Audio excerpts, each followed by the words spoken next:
Okay, we are going through the topic of sports speech studies. We have gone through the definition, the conditions for doing the sports speech studies, which you need to follow in your term projects as well.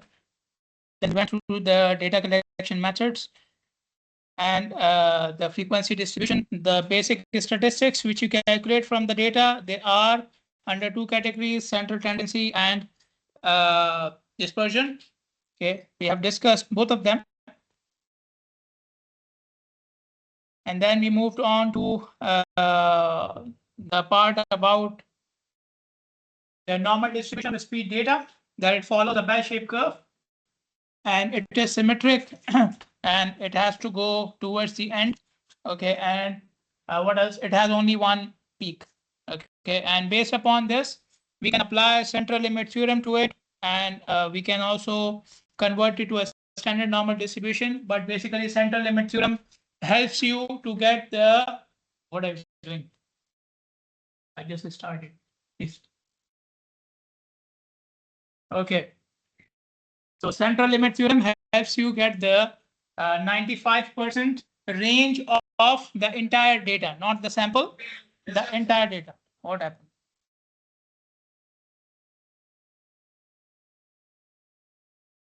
Okay, and using the same concept of confidence interval, we derived some equations for calculating the sample size as well. Okay, and yeah, the last thing which we did was going through the before and after studies. And we earlier named them as follow-up studies, observation studies, meaning that you have made some changes on the highway which can affect the speed. And these studies help you to determine if the change is significant or not. Okay. And we do it using statistics, basically the normal standard distribution. So you have to calculate the S value and the Z value. Then you go to the Z table and find out its probability. And the rule is the value which you get from the table, not this one, not this one. You take this into the table, you get another value, which is the cumulative probability of the Z value. If that value of the table is 95% or more, 0.95 or more, we see that X1 bar and X2 bar are completely different from each other. Okay, and if it is less than 95% or less than 0.95, we say that they are not completely different from each other. They are very similar. Okay, and I showed you this example. Okay, and I asked you to calculate the SY value and the Z value and the P value for this example. Anybody had these values? No, right? Okay, very good. Yes, very good. Moving on. We are basing all this, the before and after study, the sample size, the confidence interval is all based on the assumption that the data follows normal distribution, right? Okay. And how did we know the data follows normal distribution? We studied for the test, right? How did we know the data follows normal distribution? What conditions did the speed data meet to claim that normal distribution is there? Huh? That is for standard normal distribution. Did our data had mean equal to 0? No. Can it have mean equal to 0? No, because it's speed, right? So what other condition did we follow to claim that our data follows normal distribution? It has one peak, the curve, right? We looked at the curve. Okay. If I go back to the curve, we looked at the same curve for calculating pace and mode and these things, right? Huh? Right or wrong? Or you already formatted your hard disks? Exam is over. Okay. Can somebody tell me we did not join all the points? What did we call this type of curve? Best fit, right? So how do I know for sure that this is the curve, the shape of the curve? If I join all the points and I get this shape, I'm sure, right? There's no other way. Huh? If I join all the points and then get this shape, fine, right? But I didn't join the points. I just made a curve which is passing through the points, right? Or passing close to the points. So maybe there's another curve which could be the best shape. Right or wrong? It's possible, right? Okay, I told you, you can do this in Excel as well. They call it the trend line and gives you different options. Okay, this is what type of curve? Bell shape, yeah, bell, because I told you, like in terms of geometry, what shape is this? Parabola, right? Okay, if you go to softwares, you will see a logarithmic curve. Parabola basically means second degree. Second degree, okay? But if you go in the softwares, you will see a curve for the exponential. You see sine curves, right? Cosine curve. Huh? And you see logarithmic curves. Okay, all of them are curves. Maybe one of those can also fit. It's possible, right? Possible or not? No? Just the X. Huh? I tried in X. Just when you look with X to be okay. Okay. So people who don't have that much time, especially in the exam, we need to know for sure, right? We need to know for sure that we have something concrete, something which is numerical, okay, which tells us exactly in terms of yes or no that the data follows normal distribution, okay, without different trials and without looking at the shape, without looking at the visuals. I need something which is numeric, okay, which is something solid. So that's why we have the okay, and I mentioned this point previously as well by showing you this data. Okay, you see, you look at this value and look at this value. Okay, are they different from each other? They are, right? Okay, but somebody would say they are very close to each other. They are different but very close. Somebody else may have a different opinion. No, they are not close because it's a mean of so many values. So even a difference of one is more than enough. Okay, so we have certain differences. Okay, so we cannot leave it to the difference of opinion. That one guy comes and says, no, this looks like normal distribution. The other girl comes and says, no, this is not normal distribution. Okay, so we need to get at the same point by everybody. Okay, so that's why we do a test which is called as the chi-square test. Okay, chi-square test. A chi-square test is applied to check if the data follows a specific distribution. Okay, or two data sets are similar to each other in terms of their distribution, not their values. Getting my point? Okay. Two data sets can be similar to each other in terms of values. So you have the same values. Okay. Or they can be similar to each other in terms of distribution. the shape. Okay. So the chi-square is not for the values. Chi-square is for the shape. Okay. And which shape I am comparing with? The shape of a normal distribution in this case. But just for your information, you can apply chi-square test to compare the shape of any two data sets. Okay. And if you go online, you will find tools in which you can just upload the values and they can check the chi-square test for you. Okay.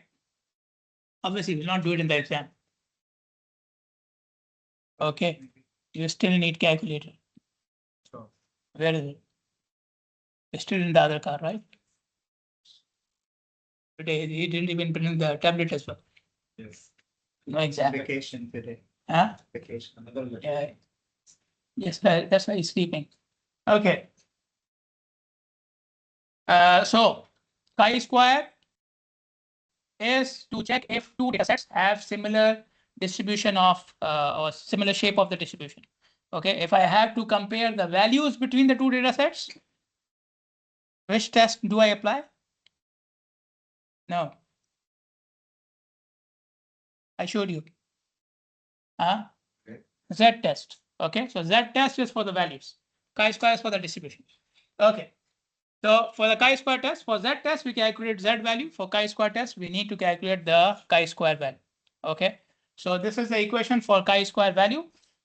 In this equation, you see N and you see F. Okay. What is N? Tell me. What was N? We already used it in the speed data. What was N? Number of vehicles where? Total? Was it total? What was small n?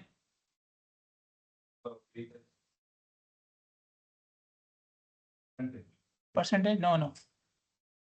It was number. It was not percentage, but number in each group. Okay. It was in each group. Okay.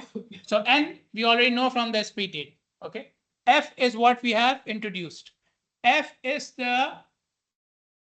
so n is the actual number in the group. Okay. N is the actual number in the group. F is the assumed or theoretical number in the group if the data follows normal distribution.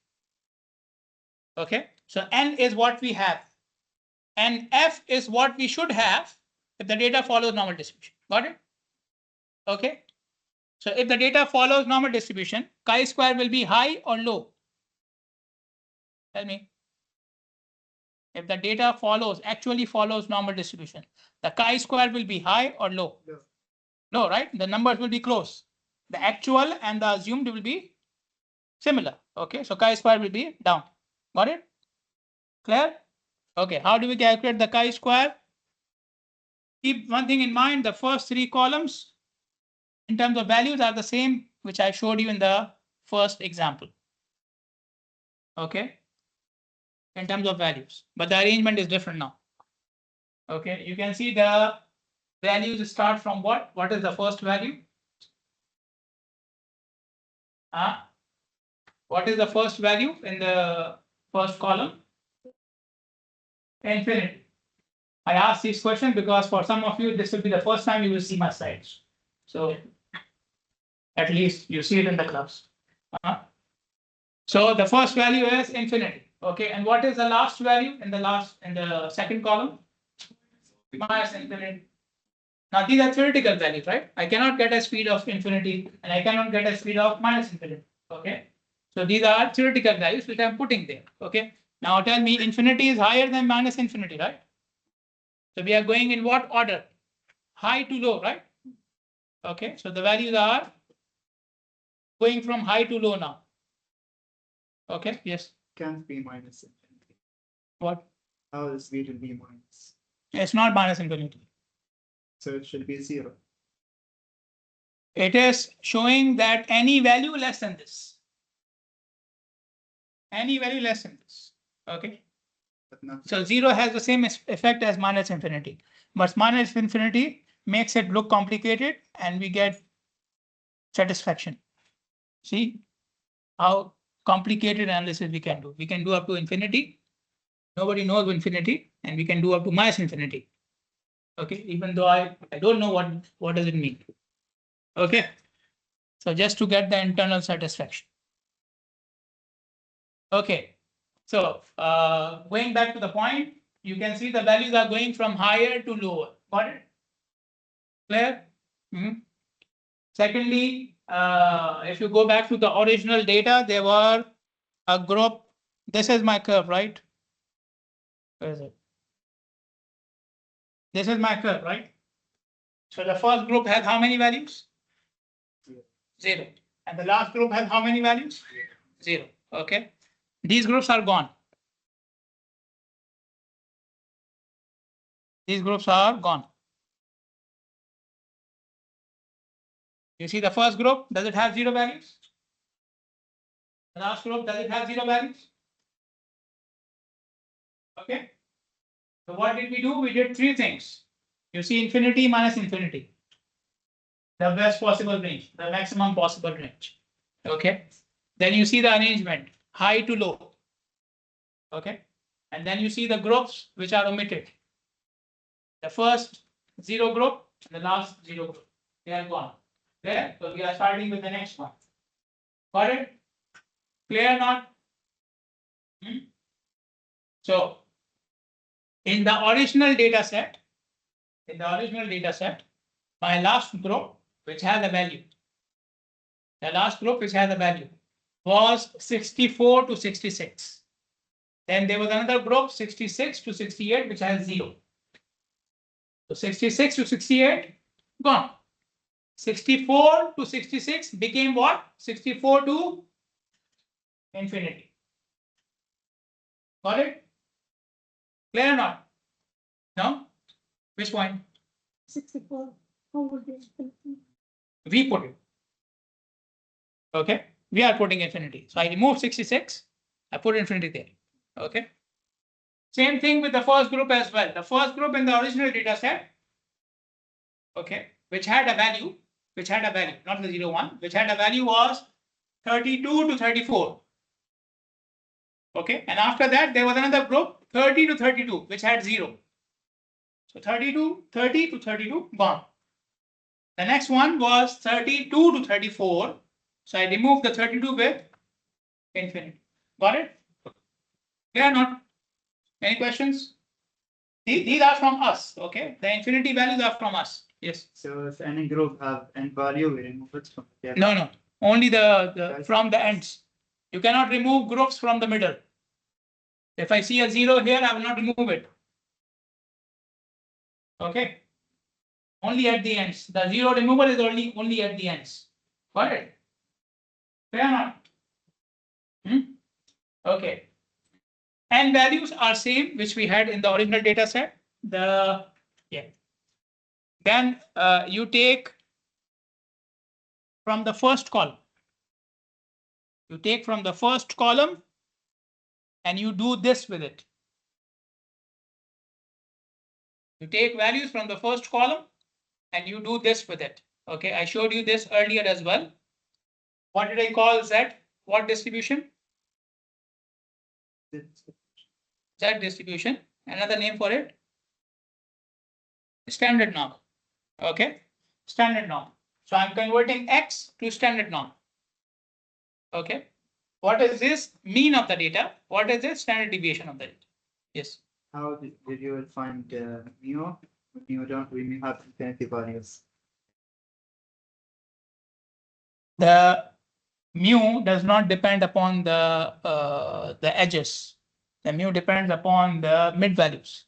Okay, and infinity is just to compare with the original distribution, which is the normal distribution. Okay, the actual value is not infinity and minus infinity. So mu and standard deviation are calculated from the actual values. So it will be Okay. 64 to 66. Yes. Then we will take the average and Yeah, multiply. we already did it. Okay, so it's the same. We are not changing the values. For this data set, we calculated mean when we calculated standard deviation. We are not changing them. So whatever method we discussed for calculating mean and standard deviation of the frequency data, same. It will not change. Okay. Clear?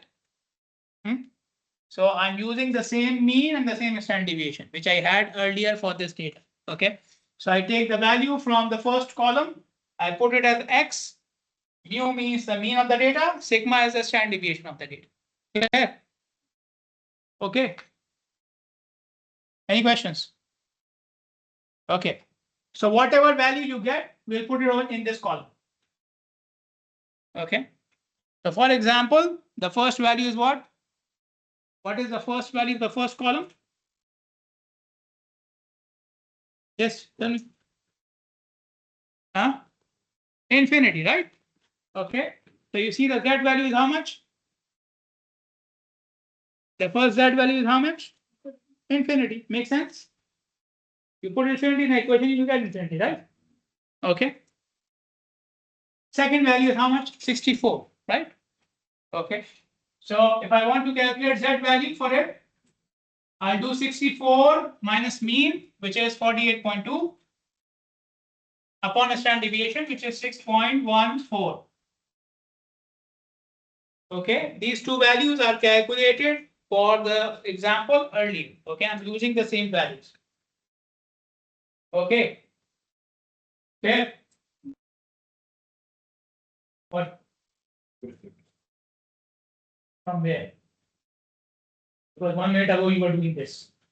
Yeah, but then they talk to this. Yes. No, just Okay. So now when you do this, you will get 2.57. Right? Clear? Okay, so you will keep on changing this value from the first column. Okay, and you will get the Z values. Clear or not? Because I'm subtracting from mean, so some of the values are higher, some of the values are lower. Some values are positive for Z, some values are negative. Clear or not? Okay. Then I'll go to the Z table. For each Z value, I'll take out its probability from the table now. So I have the values, I'm taking the probability from the table. Okay. My first Z value was infinity, right? The first Z value was infinity. Okay. Do you see infinity in the table? Yes, at the right. Only he can see it. Amazing. Yes. Do you see infinity in the table? We don't see it. Okay. So now the rule is, what is the maximum value of Z you can see in the table? Tell me this value of Z, not the probability. The value of Z you can see in the table. Tell me. 3.49, right? Okay. And these, you can see, these probabilities are cumulative. So when you go from here to here, they are what? Increasing, decreasing? Increasing, right? Okay. And they increase and up to what? 0.99. And if they continue with the same trend, they will reach what? 1. Okay. Can they exceed 1? Okay. So if I get a value of 4, my probability is 1. If I get a value of 5, my probability is 1. If I get a value of infinity, my probability is 1. Got it? Okay. So it's not only about infinity. Any value which is more than 3.49 has reached 1. So I don't need to put it in the table. I know it's 1 and it will remain 1 till infinity. Got it? Clear? Okay. The second value was 2.57. The second Z value was 2.57. Tell me the probability for that value. How much? 2.57.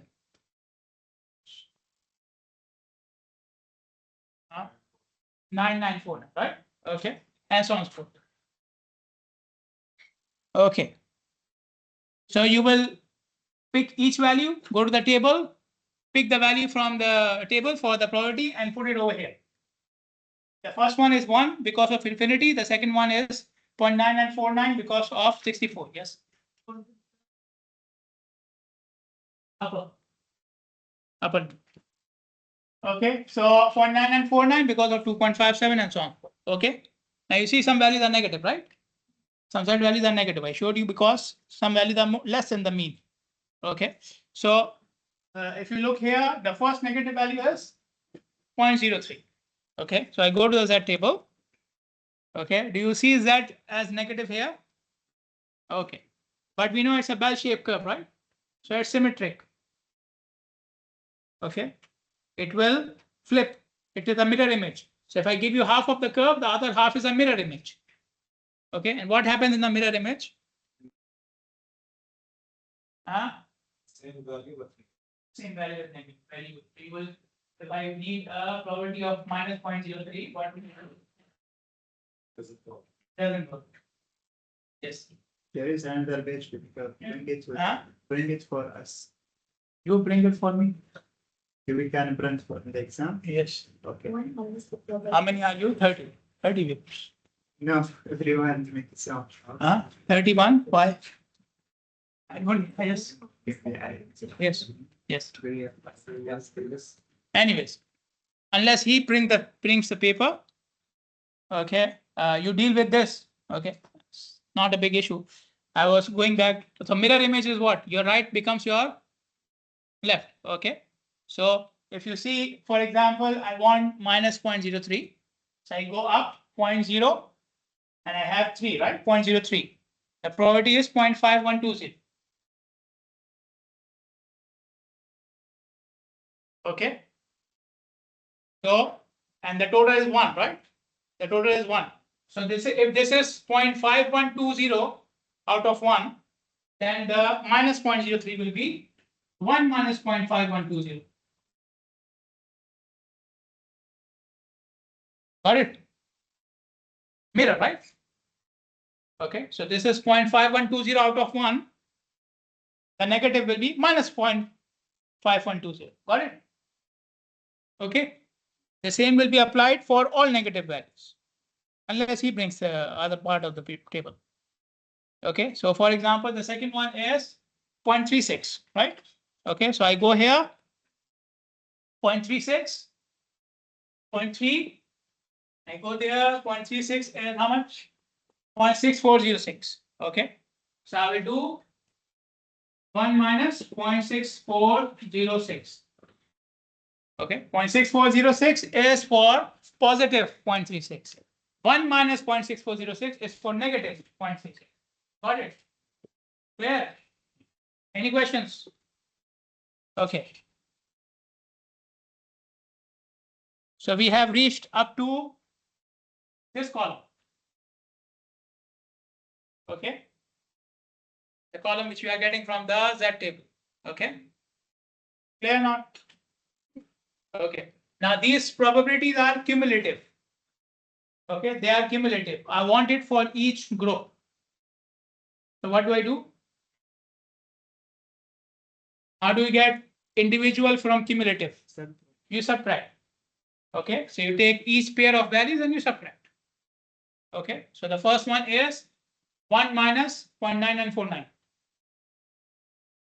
Okay, the second one is 0.9949 minus 0.987. Okay, so 1 minus 0.9949 equals to 0.0051.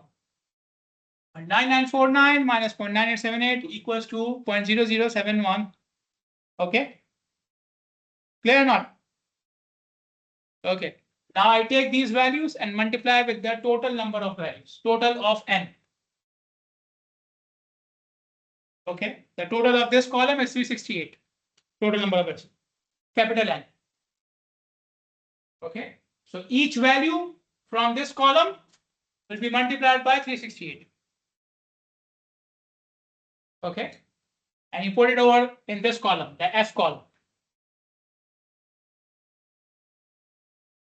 There, you have the probability of each group multiplied with the capital N, you will get the F value. Okay, okay. Now, remind me what test we are performing? The chi-square test. If I go to the chi-square equation, you see two things, right? N and F. Now come to this table. What we have done up till now. Do I have N? Huh? N is given, right? N is from the field. N is given. This is N. Okay. Now, do I have F? Should I be able to perform the chi-square now? I should, right? I should. Okay. But there's a check you will have to perform. Okay. And I'm telling you that you should be able to do the chi-square. If the check is already satisfied, you will go on and do the chi-square. Okay. So this step is there or may not be there. Okay. It's not for all the problems. Okay. The check is F value should be at least 5. This is the check. Chi-square check. Okay. The F value, you just calculate the F value, right? Probability multiplied by the total number, capital N. So you got the F values. Okay. All these the F values must be at least 5. Okay. All F values, one by one. Okay. All of them must be at least 5, not the summation. All of them one by one. Okay. So do I have this check satisfied? No. Okay. So if the check is not satisfied, you merge the groups. Okay. So you see the first value is not satisfied, right? The first F value is not 5 or more. So I have to merge it. Okay. The first value is 1.87, right? 1.87. Okay. I'll merge it with the next one. So 1.87 plus 2.61. Will I get 5? No? Sure? Okay. If you do not get 5, even after merging, you will do another merging. Okay. Now, what is the next value? 5.59, right? Is it more than 5? Obviously. Does it need merging? But the group before it needs it. Okay. So you may merge a group which is less than 5 with a group which has more than 5. Okay. So the first two groups, even after merging, are less than 5. So I have to merge it with the next one. Okay. So I'm not doing it for the third group. I'm doing it for the first two groups. Got it? Clear or not?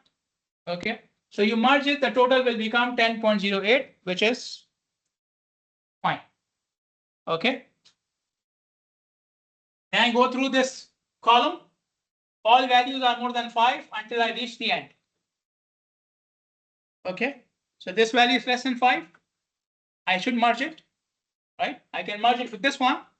But I see I have another group which is less than 5. Okay. So obviously I will merge them together and see what happens. Okay. Now if I group 4 and 3 together, obviously it gets more than 5, right? Clear or not? Okay. Oh, No, it's N. It's not F. oh. Merging is here. So 4.74, 3.82, the answer is 8.57. Okay, the answer is here. Clear or not? Okay. So in this column, you see the final values for F. Okay. This column shows you the final value of N. Okay. Now the rule is if you apply the check is not satisfied, you will do the merging. When you merge the groups, the ends of those groups should also be merged. Okay. You cannot just merge the F and keep the N as it is. You merge the first three groups, right? Each group has an N, right? The first group N is 2, the second one is 3, so the third one is 7. Now all of them are combined, right? Because of the F value. So their N's are also combined. So 2 plus 3 plus 7. The final N value will not be 2 or 3 or 7. It will be 2 plus 3 plus 7. Got it? Same thing with the last two.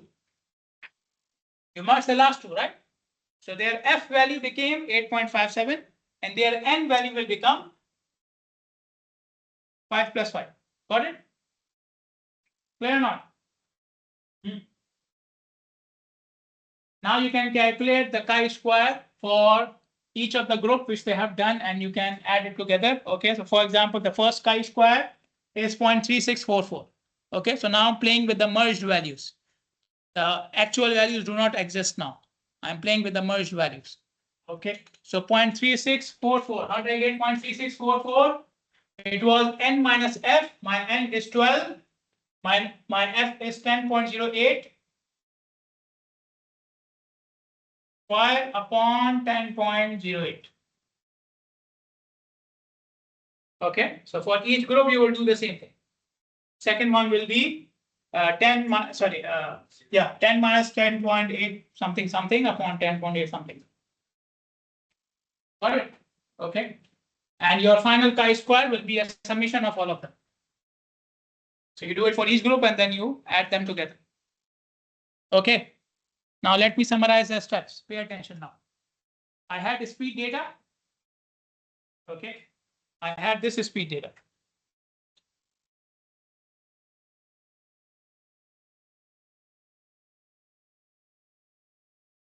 Okay, I had this speed data. Okay. So it was going from lower to higher. I had a zero group at the start, zero group at the end. For each group, I have the limits and I have the n value, right? Okay. When I come to chi-square, first of all, I will flip the data. So I go from higher to lower. Zero groups are gone. Okay. After that, with the remaining group, the first value will become infinity. The last value will become minus infinity. Got it? Then we start performing the chi-square calculations. And we start with the calculation of z. Okay. Z is calculated using this equation. You need the mean and the standard deviation. And you will take the value for the upper limit. Okay. After you get the z value, you will go to the z table and take the probability from the table. Okay. Any value more than 3.59, probability is 1. Any value negative, Ali will bring the paper or we will do this, the mirror. Okay. So you get these values. Okay. These are cumulative. So I subtract the pair of values together for each group. Then the value of each group will be multiplied by the total number to get the f value. Okay. On the f value, there's a check that every f value should be at least how much? 5. Okay. If this check is not satisfied, I will do the merging. Okay. If you merge the f, then you have to merge the n as well. Okay. After you did the merging f and n, you have the final values prepared and you can do the chi-square. Now let's say your f values were already more than 5 without any merging. So you'll move to this step directly. Got it? Okay. Now remember, the check is on what? F value or the n value? F value, okay? If your f values are more than 5, you don't need to look at the n values. N values can be anything. You can get a group here which has 0 values, no problem. So merging is not done for n. Merging is done for f. But if you did it for f, then n should be merged as well. Got it? There? Okay. So you have the chi-square value. Okay. Like we have the z table, we have the chi-square table as well. Okay. So I go to the chi-square table. This is the chi-square table. Okay. The chi-square values are here. Okay. So my chi-square value is how much? 11.669. Okay. So I have to look for this value in the table. In the table. Okay. On top of the table, you will see the cumulative probabilities. Okay. So I will look for my chi-square value. I will look for its probability. Okay. Now, in the first column, you see DF. Two of our favorite grades, right? DN. Right? But here DNF, you can get it, no problem. But here it means degrees of freedom. Okay. Degrees of freedom are number of groups minus 3. DF is number of groups minus 3.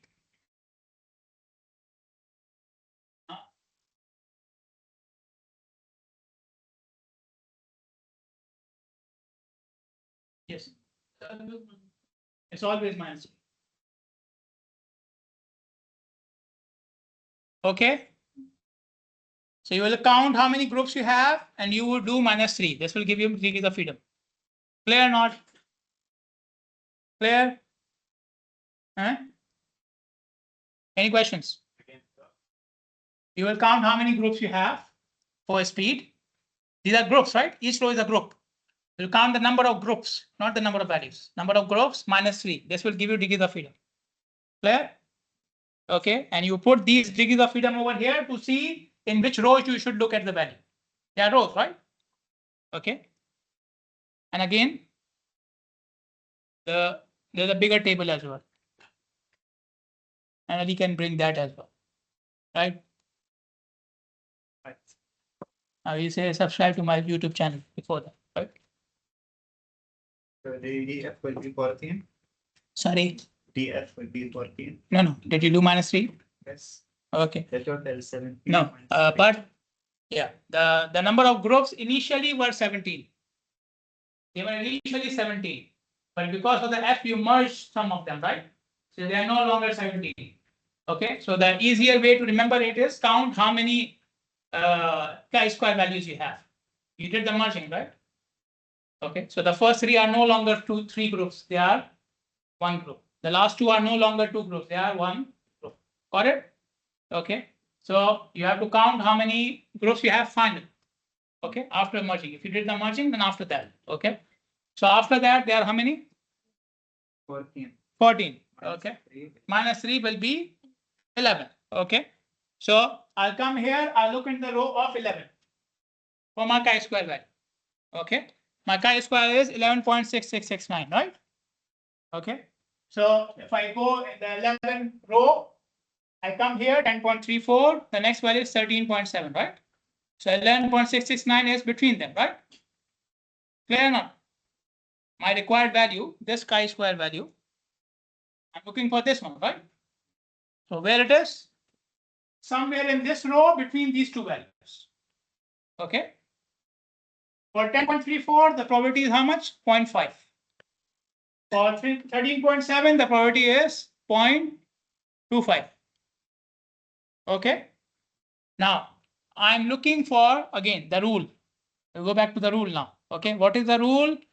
The probability which you are looking for from the table should be maximum 0.05, maximum.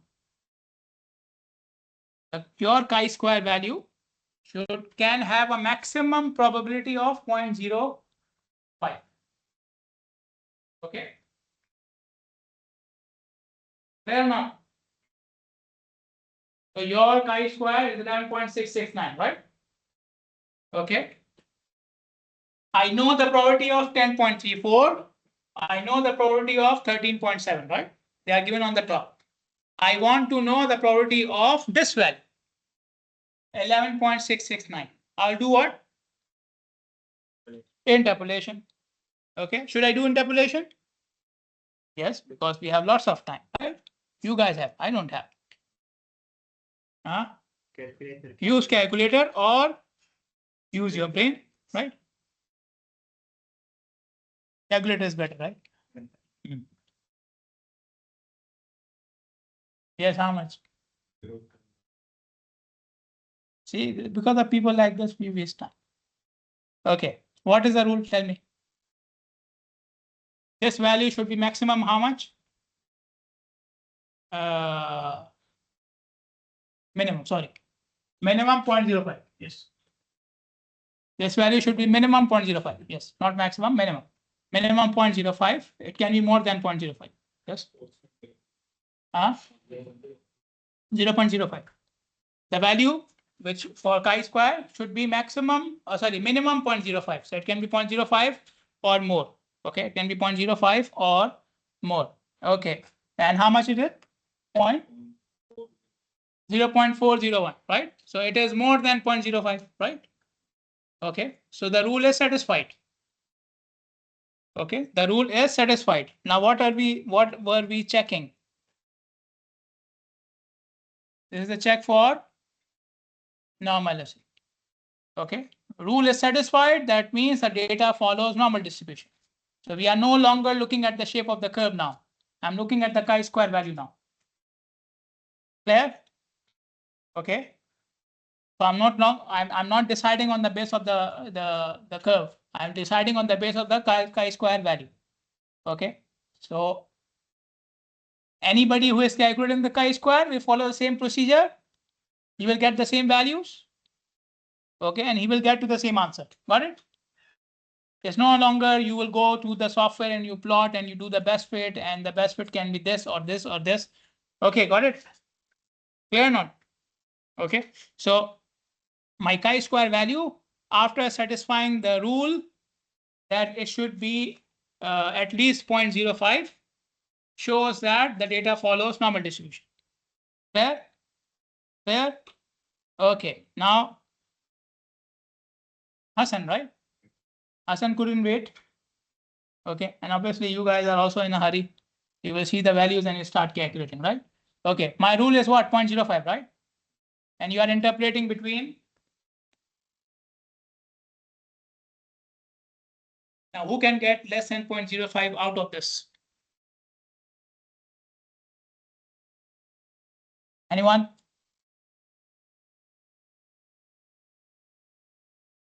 Is it possible that you get less than 0.05 after interpolating here? Okay, so interpolation doesn't matter, right? I'm looking at the rule, right?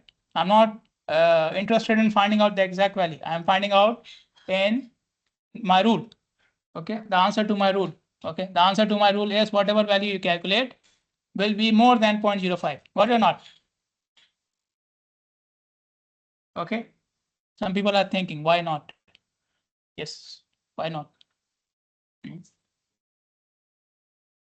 So you interpolate between two values, and these two values, both of them are more than 0.05. Your answer cannot be less than 0.05, right? So your rule is satisfied irrespective of whatever value you get. Got it? Clear? Any questions? Okay. Now, this is another example which contains all the steps which we have done in the whole spot speed topic. Okay, the mean, the standard deviation, the mode, the pace. Okay, and the other standard deviation, the percentile, the chi-square test, and everything. Okay, so go through it. Okay, practice it, and okay, the answers are here. You may get some differences, minor differences, because of rounding off, especially for standard deviation and things like this. Confidence interval, sample size, normal distribution check. Okay, so all of these are there. Okay, go through them, and if you have any problems, you let me know. Okay, clear? Any questions? Okay. One thing which is always linked with speed is travel time. Okay, so wherever we will look at speed data, the question of travel time will always be there. Okay, because they are related to each other, right? The speed increases, travel time decreases. Okay, but as I mentioned, the previous topic was spot speed studies. Okay, so even if somebody takes, for example, 10 meters of length and they start measuring the time for spot speed. Okay, this study will be called what? Spot speed studies, not travel time studies. Got it? Travel time studies require longer distance. Okay, so 10 meters, 20 meters, 30 meters, they will not become a travel time study, even if you are measuring the travel time. You can use this travel time to calculate a spot speed. It's fine. It's allowed. It is valid. But you cannot use that value of the time and call it a travel time study. Got it? Travel time studies are for longer segments. You cannot say I did a travel time study for 10 meters. Okay, it's useless. We cannot consider this travel time for any application. Okay, clear? Another name for travel time study is journey time surveys. Okay, so travel time studies, journey time surveys, same thing. Travel time studies are also used to calculate delay. calculate or observe delay. Where can we apply the travel time data? In what are the applications of travel time studies? You can use it for identifying problem locations which have traffic problems, right? Okay, so if a location has any problem related to traffic, its travel time will be what? Very long, right? Travel time will be very long, and especially the delay will be very long. Okay, so when you see delay increasing, you can know that this location has a problem. You can find out, you can use travel time study to measure the level of service for arterials. You know about arterials, right? It's a type of highway. Level of service we'll study later on, but they tell you about the quality of flow. Level of service tells you about the quality of flow. Okay, now tell me, if the delay is higher, the quality is lower. Okay, direct relationship. Okay. Travel time studies, I mentioned it in the last topic as well, lecture 2 slides, that travel time is used for traffic assignment models. Okay, so for example, I have 2 or 3 highways which are going from the same area. So how do I calculate traffic for each highway? The traffic is on the basis of travel time. Okay, because this is how the drivers decide about their trip, right? Decide on the basis of what? Travel time, right? Clear or not? I have 2 or 3 options. How do I decide? On the basis of? Urban Gilgin, monitor table, how much? Huh? How much? And you believe that? Yes. God bless you. Okay. Travel time data is also used for economic evaluation. Economic evaluation includes 2 things: profit and cost and benefit, right? Cost and benefit. If you are constructing a highway, you know the cost, right? You have taken 301 or 305. You are taking it, so you will not. But the others who have taken from some other instructors, you know how to calculate the costs, right? So you have the material cost, the labor cost, and so on. Okay. So we know the cost, but how do I calculate the benefit for a highway project? I do not sell it. I'll not put it for rent. Okay. So how do I get the benefits of the highway? The benefits are in terms of what? Travel time. Okay. This is how they decide if a highway should be constructed or not. Okay. If we don't construct the highway, what is the travel time? If you construct the highway, will it decrease or increase? If it decreases, this is the benefit. They will do it. If it increases, there is no benefit. They will not do it. Got it? If it is the same, no benefit again. Got it? Clear? So travel time is used for economic evaluation. And the last thing is the travel time can be used for developing time contour maps. What is a contour map? Elevation map, right? Where did you heard about it? Where did you hear about it? Surveying. Okay. So that was for elevation, right? Then we have another contour map, which is for travel time. Okay, so and where do we use it? We will discuss it later on in the same chapter. Okay, so just keep in mind, we replace elevation with travel time. In a contour map, we replace elevation with travel time. Okay. Travel time can be measured using different techniques. The first technique, which gives you a very detailed data, and they apply it in many cases, even in Bahrain as well, which is the test card. Okay, so you introduce a test card in your traffic flow for the purpose of observation. Okay, so that card becomes your test sample.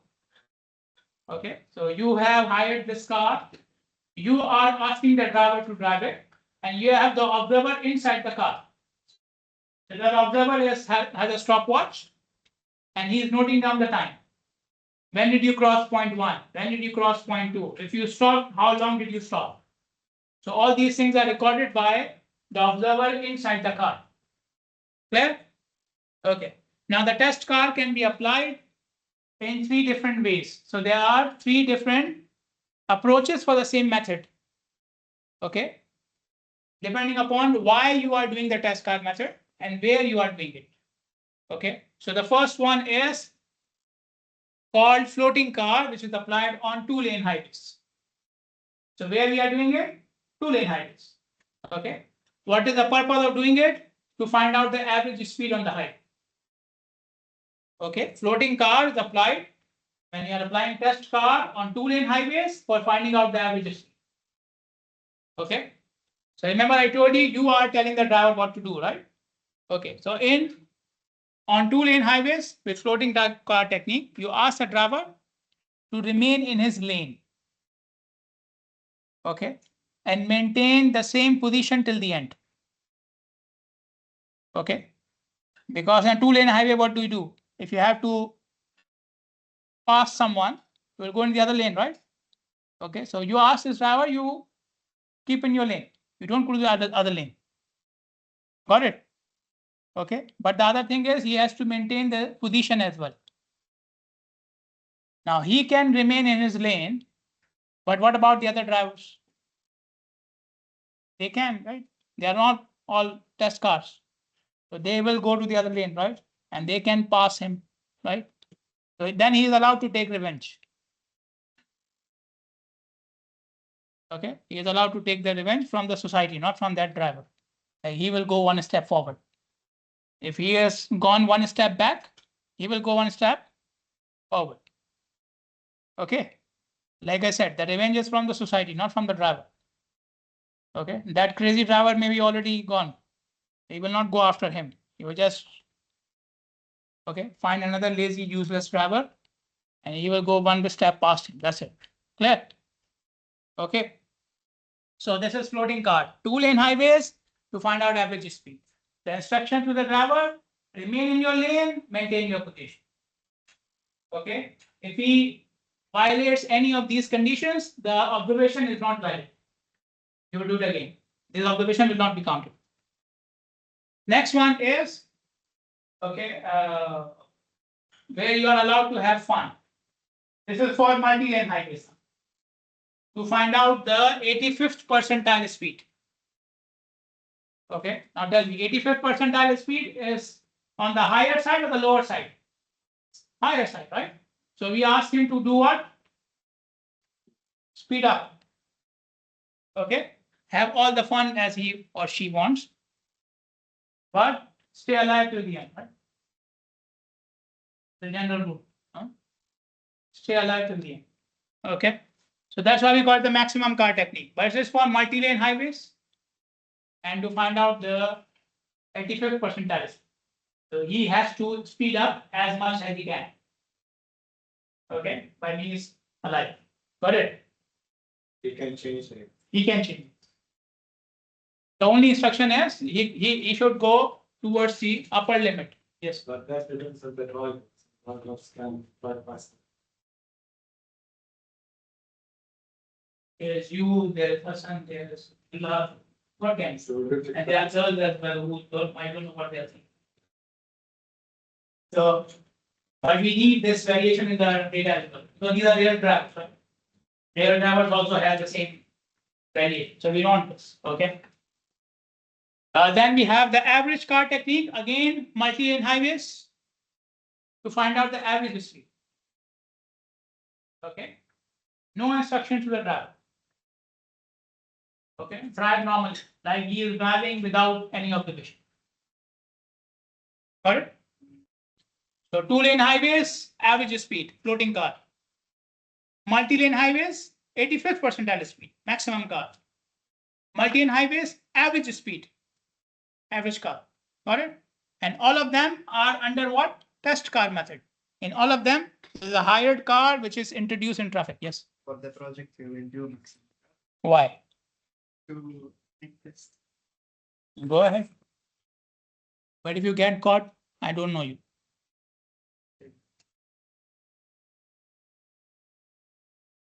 I start getting calls from police. The students are having fun on the highway. For university studies. For university studies, obviously. Okay. The main consideration in this technique is how many cars at a time should be allowed on the road as test cars. Okay. Because these test cars are samples, right? Your samples. They are not part of actual traffic. They are not part of actual traffic. Okay. If you are not doing these observations, those cars will not be on the highway, right? Okay. So if you introduce too many cars, what will happen to the normal travel time? It will increase. You are trying to find out the travel time, which is usually there, right? The routine. You will not find the routine then. Okay. So we have some limits for the test cars. Okay. So you can go up to 10 for all highways. Up to 10 is allowed for all highways. Okay. And on major highways like Sheikh Salman Highway, Sheikh Khalifa bin Salman Highway, Isa bin Salman Highway, the one which is going towards Causeway. Okay. The one which is in front of the campus. Which one is this? Sakhir Highway? What's the name of this highway? Jalla Highway. So these highways which have many lanes and they have fast speed and straight roads and so on, you can go up to 50. Because of their higher capacity, up to 50, they will not have any effect. But up to 10 is normal. For any highway, it can work. Okay, up to 10 at a time, no problem. Okay, but for up to 50 for special highways. Clear? Okay. Okay. Another method for measuring the travel time is license plate technique. It's very convenient. Okay, you only need an observer. There is no car involved. Okay, there is no driver involved. You don't tell the driver how to go and stop or don't stop, change your lane, don't change your lane. You just take the time of the car entering and leaving. That's it. You have two observers, one at the start point, one at the end point. They note down the time when the car entered, they note down the time when the car left. Okay. And how do you get the travel time? The difference, right? It entered at 1, it entered at 1:10. You know the 10 minutes are the travel time. Clear? Okay. Why we call it the license plate? Because you will identify the car from the license plate, right?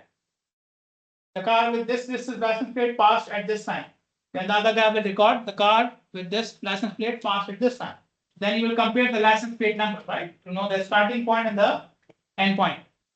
Clear or not? Any questions? Okay, so the technique is very easy. The things which you are required are very few. Okay, and you have one observer which will do it for all the cars, right? One observer here, one observer there. Okay, but the problem is what? The data. You know the total time, right? Can you know the delay? We cannot.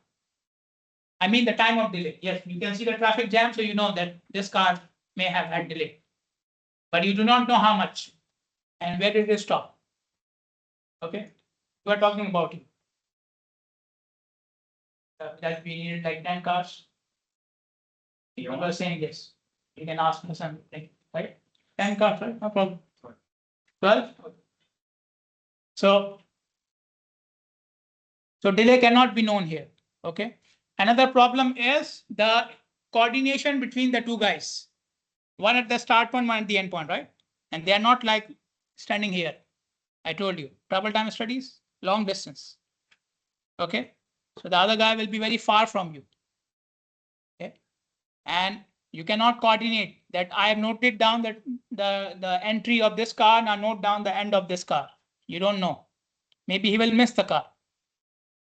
He will receive a message at that time when the car is passing. You look at the message, right? Who cares about the car? Got it or not? Okay. Even if you are very efficient, you will miss the cars because you are writing down, right? So when you will write down, the cars are moving, right? So you write down for 1 and 3 cars will pass you.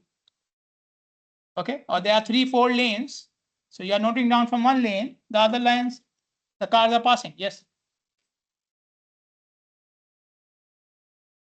No, for anything between 2 points. They can be.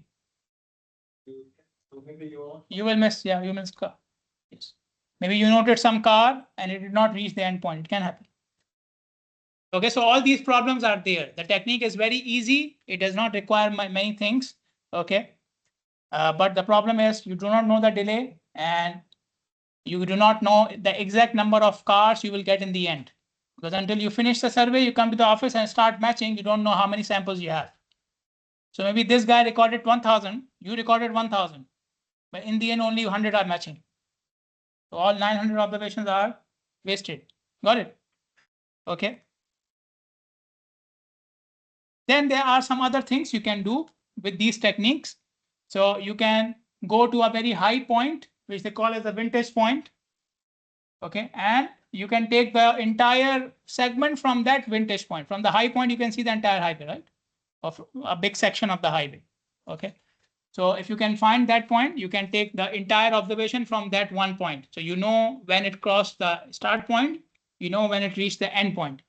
There are no two observers, single observer looking at the entire segment. You can put, so test car, I mentioned that there's an observer inside the car, right, who is noting down. So there can be some random errors.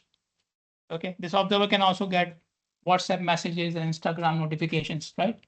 So to avoid that, we can equip the car with speed and distance measuring devices. So the observations are not manual now, they are automated. Got it? So this can be done. And instead of observing the segment manually, you can do that video recording as well, which some of you have already done. Clear? Okay. So these are methods which go with the same previous methods which I have mentioned. Okay, this is like a sample data. Okay, so you started from the basic information is given, the name of the highway, the name of the observer, the time, the day, and so on and so forth. Your starting point is mentioned, which is milepost 15. Okay, now you can see here the time is not from the start point to the end point direct. From the start point, you go up to MP16, then to 17, then to 18. Okay, so which technique I'm applying? I have test car, I have license plate.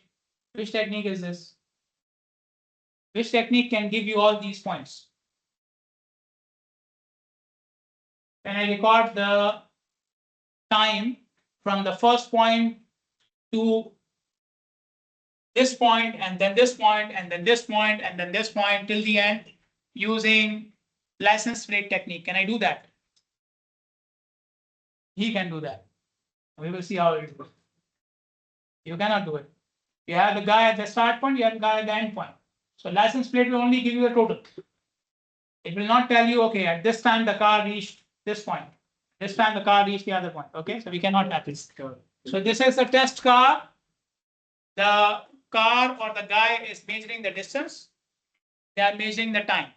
Okay, and the time is written down as you see it in the stopwatch. So there is no conversion here, you can see. 1 minute 35 seconds, right? There is no conversion here. Okay, then you, because it's test car, so the guy can know for how long the car has stopped. So you can see the delay as well. License plate technique will not give you this. Okay, you do not know for how long the car has stopped. It's stopped somewhere. I don't know where for how long. Okay, and for how many stops? Again, license plate technique cannot give you how many stops. Okay, so the car stopped for 3 times and it had a total delay of 42.6. Okay, these values are cumulative, so they are coming directly from the field, these values. Okay, the observer is recording these values direct. Total distance, so he started from here, start point, up to this total, up to this total, up to this total, everything from the start point. Okay, time same. So this is from the start, this is from the start, this is from the start. Okay, then these values come afterwards. I want to know the time between the 2 points, not from the start. Okay, so for the first case, this is my first point and this is my end point, right? Okay, so the total and the time between the 2 points is same. Second one, this is total, right? 3 minutes 5 seconds is the total. From where? From the start. I want to know between these 2 points, right? Okay, so this is cumulative, and you want between 2 points, right? So you will do what? You subtract, you take the difference, right? So difference of these two values, this one. Difference of these two values, this one. Clear or not? Clear? Any questions? Okay, and then in the end, you see the notes which tell you the reason for stopping and so on. Okay, again, you cannot have it with license plate. This is a data collection sheet for observations done and within Bahrain by Ministry of Work. So they are using something slightly different. Again, the cumulative values. This is a data collection sheet. The other analysis with delay and everything is not there, but you can see the time and everything. Okay, and you can see the reason of the stopping and so on and so forth. Okay, I will not start with this calculation right now, but keep in mind this is for the calculations. We will use the same equations which we have seen for spot speed. There are no new equations. Okay, if you go to the spot speed topic, you will see, for example, for standard deviation, I showed you 2 equations. One you used with the spot speed data, the other one which we didn't use. Okay. So the equations are already there. Okay. Now we will use it with travel time data. Okay. So I start using it and then you think that how is he calculating this? Where did we see this equation? The equations are already there. Okay. I'll just show it and move on. Clear? Any questions?